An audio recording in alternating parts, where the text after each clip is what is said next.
Hi everyone, welcome back to another video. So today we're actually going to do an animal print nail design using some blue gel polishes. We've got a light and a dark shade. So both from Madam Glam, here we are, they're both next to each other.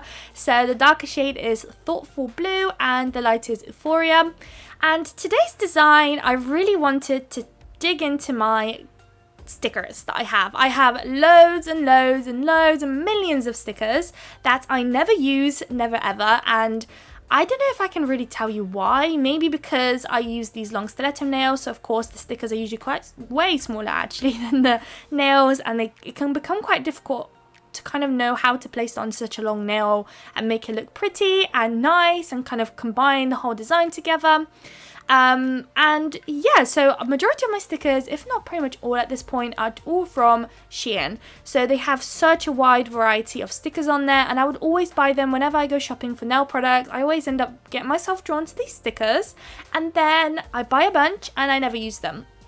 So I thought, right, my challenge for today is going to be to do a nail design and chuck those stickers in there. So I thought I would make it quite simple and easy. I think this set is so incredibly recreatable in a salon setting where you are kind of against time and you're rushing.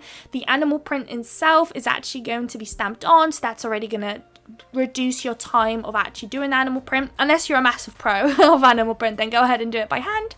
But stamping, it just makes everything so much more quicker and your animal print design is more precise, I think.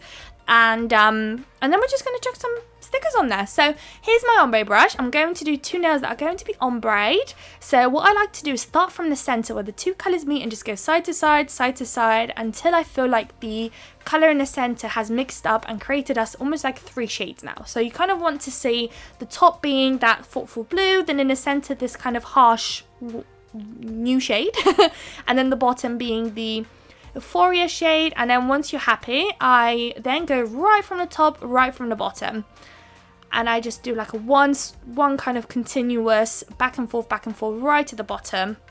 And once you've done that, you want to make sure you leave the nail kind of chilling in the background for a little bit. You don't want to pop it straight into lamp just because you're still going to have the brush strokes. So you want to kind of leave it for a little while so that the gel kind of levels out and kind of gets rid of as much of those strokes as possible. And you want to repeat it onto the other nail too, but flipping it around. So if on one nail it was the blue, light blue at the top, you want to flip it and do it the other way. So you can see that already chilling in the background. Those are now two layers there. I literally cannot talk quick enough. I've probably cut the video a bit too quick.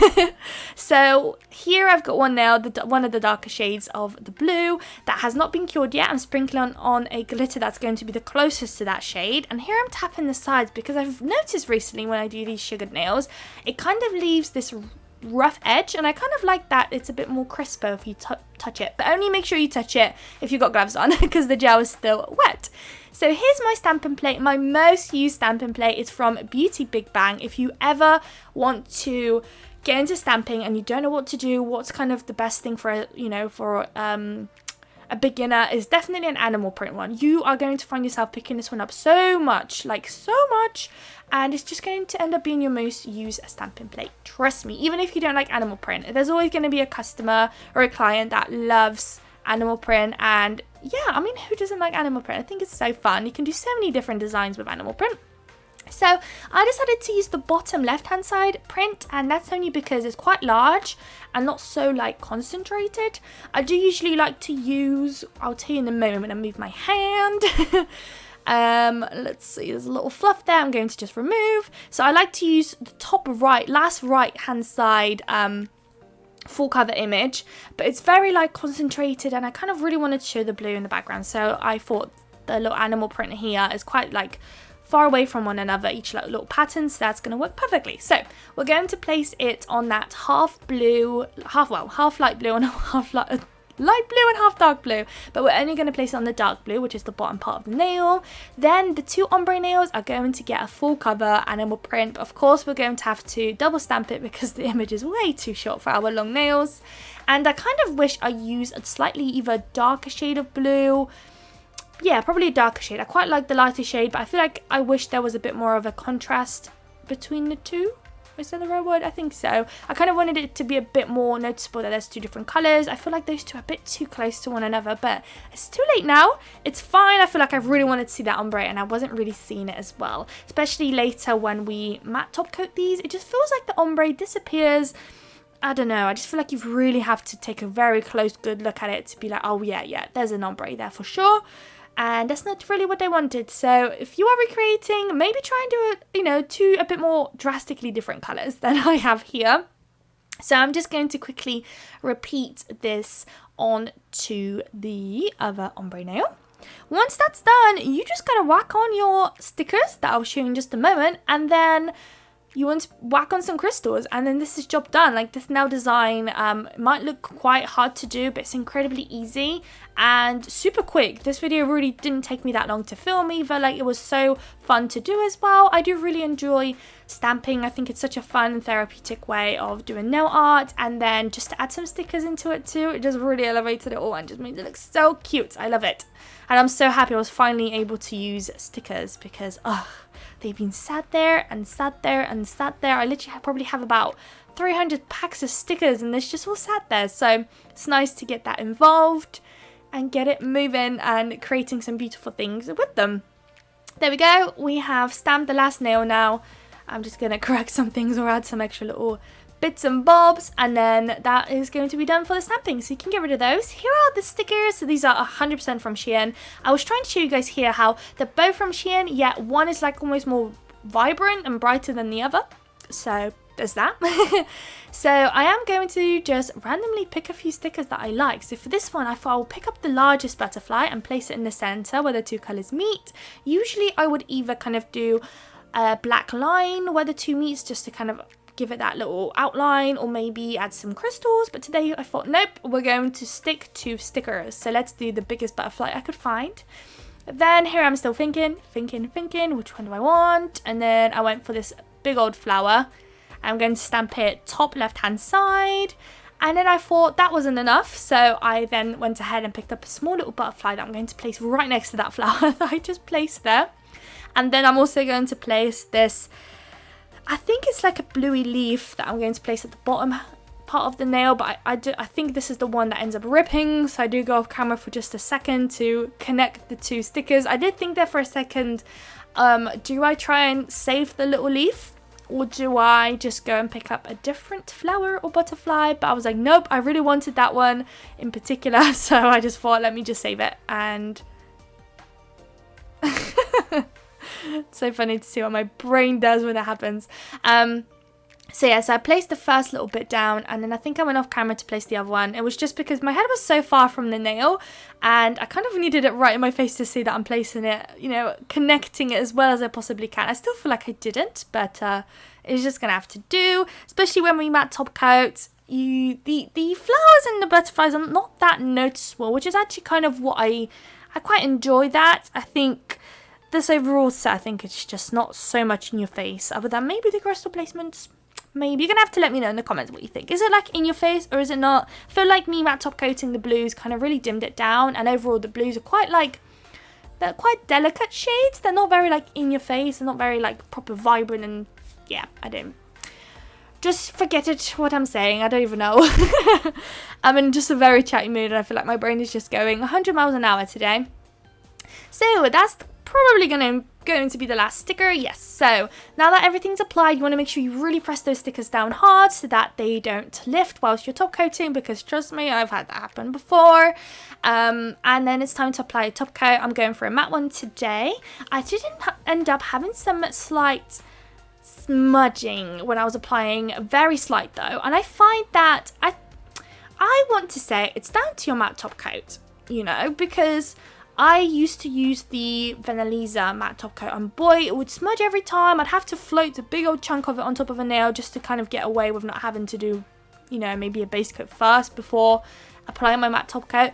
But ever since I've been using the Macut one, it doesn't really smudge. It's really rare that I do find myself noticing, oh, like very slightly a little fragment smudged, and maybe it was even because I didn't let it dry for long enough. It could be even that. So just to let you know that has happened with this set in particular, but yeah, literally not at all noticeable. Not at all. So pop it into the lamp. There we go. Look how cool they look with those stickers. I think they're so cute. We've got 2 nails that we're going to apply the crystals on. So I have some of these blue little circular, I still don't know what to call them. Charms, crystals, rhinestones. I guess they're rhinestones. So these little blue rhinestones. Rhinestones? Is that the right word? I don't know. Anyways, they're blue and I've had these for quite some time. You've definitely seen me use those before if you watched me before. I've got some silver versions and white versions. I think I've definitely used on my channel before. And I've never used the blue ones. So I thought, right, this is perfect opportunity to whip them out and include them in today's video. With this video, you didn't have to do the blue. If you have just the white or the silver, that would work just fine too. Those are the kind of colours that just match with everything. So yeah, but I really wanted to finally get the blue going. So what I'm going to do is place a circular AB in the center, and I'm going to pop those blue little rhinestones next to it. And then I'm going to pick up some of my caviar beads that I've got chilling in my big old container next to me, and then place it in between all of those little charms and crystals. There we go. And you'll see that I'll probably place way too much, and I do end up wiping it before popping it into the lamp. So make sure you do that, because especially that you've already matte top coated the nail, you have too much glossy area basically. It will be quite noticeable on this matte background if you end up curing way too much of the rhinestone glue gel on a matte background. I hope that makes sense. So once I'm happy, I'll pop it into the lamp, and then we have one more nail to do. I've done this crystal placement before. I wasn't too sure on what to do for this one. I kind of wanted to bring out some butterflies, but I didn't have any blue ones. And I had a few silver ones, but I wanted to use the AB ones, AB crystals, and I felt like the AB might not quite work with just a really like a solid silver sparkly butterfly.